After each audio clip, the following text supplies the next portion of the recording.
Hello Shrimati Pandey, कैसी हैं आप? हेलो मैम, मैं ठीक हूँ। और नमन कैसा है? 2 दिन हो गए, वो स्कूल नहीं आ रहा है। उम्मीद है सब ठीक है। नहीं मैम, वो फिर से बीमार है, उसे दस्त हो रहे हैं। आपने उसे किसी डॉक्टर को दिखाया? जी मैम, कोई चिंता की बात नहीं है, बस मामूली सा इन्फेक्शन है। क्या उसने बाहर कुछ खाया है? नहीं, असल में हम तो कहीं बाहर गए ही नहीं। वो घर का ही बना खाना खा रहा है। पता नहीं उसे ये इन्फेक्शन कैसे हो गया। शायद मैं इसके पीछे का कारण जानती हूँ। वाकई? कृपया मुझे बताइए। श्रीमती पांडे, पेट से संबंधित बहुत सी बीमारियां स्वच्छता ना रखने के कारण होती है। लेकिन मैं तो हमेशा पक्का करती हूँ कि नमन अपने दांतों को ब्रश करे, नहाए और रोज साफ धुले हुए कपड़े पहनकर स्कूल जाए। वैसे स्वच्छता का मतलब उन सभी आदतों से होता है जिनको आप जरूर करते हैं, ताकि आपके शरीर पर कीटाणुओं का हमला ना हो और आप बीमार ना पड़े। स्वच्छता का मतलब निजी तौर पर और बतौर समुदाय भी होता है। अगर आप निजी तौर पर स्वच्छ नहीं हैं, तो आप बीमार पड़ जाएंगे। और भले ही आप निजी तौर पर स्वच्छ हो, लेकिन समुदाय में गंदगी होने पर भी आप बीमार पड़ जाएंगे। फिर कृपया मुझे बताइए, बीमारी से बचने के लिए हम कैसे निजी स्वच्छता को बेहतर कर सकते हैं? निजी स्वच्छता सिर से लेकर पांव तक होती है, तो हम सिर से शुरू करते हैं। अगर आप अपने बालों को ठीक से साफ ना रखें या कंघी ना करें, तब ये गंदे और उलझे हो जाएंगे। ऐसे बालों में जुएं हो जाएंगी। कई बार जुओं के काटने से घाव का जख्म हो सकता है, जिसमें संक्रमण हो जाता है। हे भगवान, ये तो भयानक है।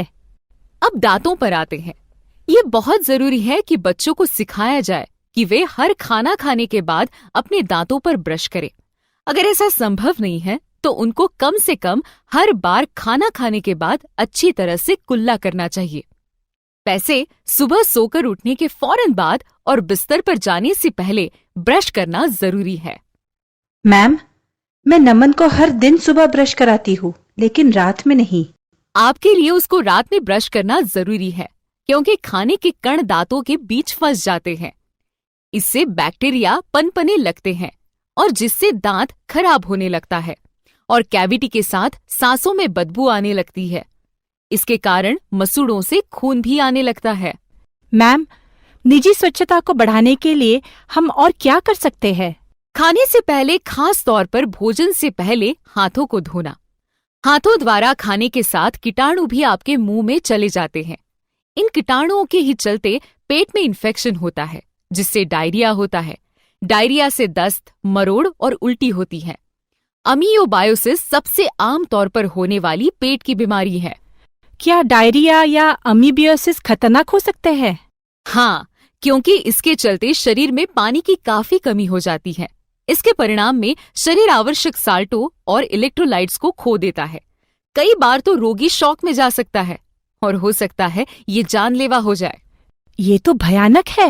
आप ये जरूर पक्का करें कि नमन हर बार टॉयलेट इस्तेमाल करने के बाद अपने हाथों को साबुन और पानी के साथ अच्छी तरह से धोए।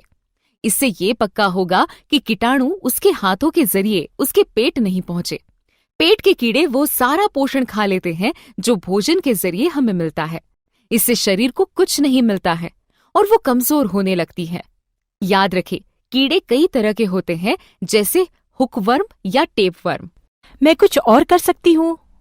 हाँ, कृपया नाखूनों को नियमित रूप से काटें, क्योंकि नाखून और त्वचा के बीच का अंतर वो जगह होती है जहाँ गंदगी और कीटाणु पनपते हैं। ये शरीर में घुसने का एक और जरिया होता है। ये पक्का करने के लिए कि शरीर सभी गंदगी और कीटाणुओं से मुक्त है, इसके लिए नहाना बहुत जरूरी है। हमारा पसीना शरीर से चिपका रहता है, जिससे कीटाणुओं और बैक्टीरिया को पनपने का मौका मिलता है।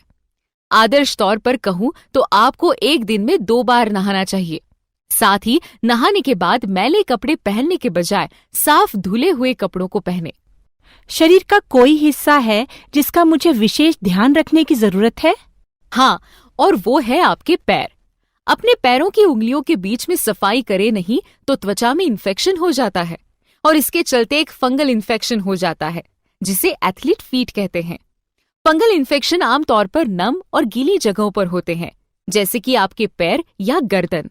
इन जगहों की ठीक से सफाई और इनको सूखा रखना जरूरी है। सामुदायिक स्वच्छता के बारे में भी मुझे कुछ बताइए। सामुदायिक स्वच्छता में खाने को ढककर रखना आता है ताकि उस पर मक्खियां ना बैठे। आसपास के इलाकों साफ रखें जिससे कि कीटाणु और बैक्टीरिया पनपने ना पाएं। शौचालयों का उपयोग करें और कूड़े का सही निस्तारण करें। इसमें नालियों की सफाई और पानी को जमा होने से रोकना भी आता है। इससे ये पक्का होता है कि पूरे समुदाय स्वस्थ रहता है। बहुत बहुत शुक्रिया मैम, मैंने आज स्वच्छता के बारे में बहुत कुछ सीखा। आपका कभी भी स्वागत है श्रीमती पांडे। आशा है नमन जल्दी ही अच्छा हो जाएगा। ध्यान रखें और सुरक्षित रहें।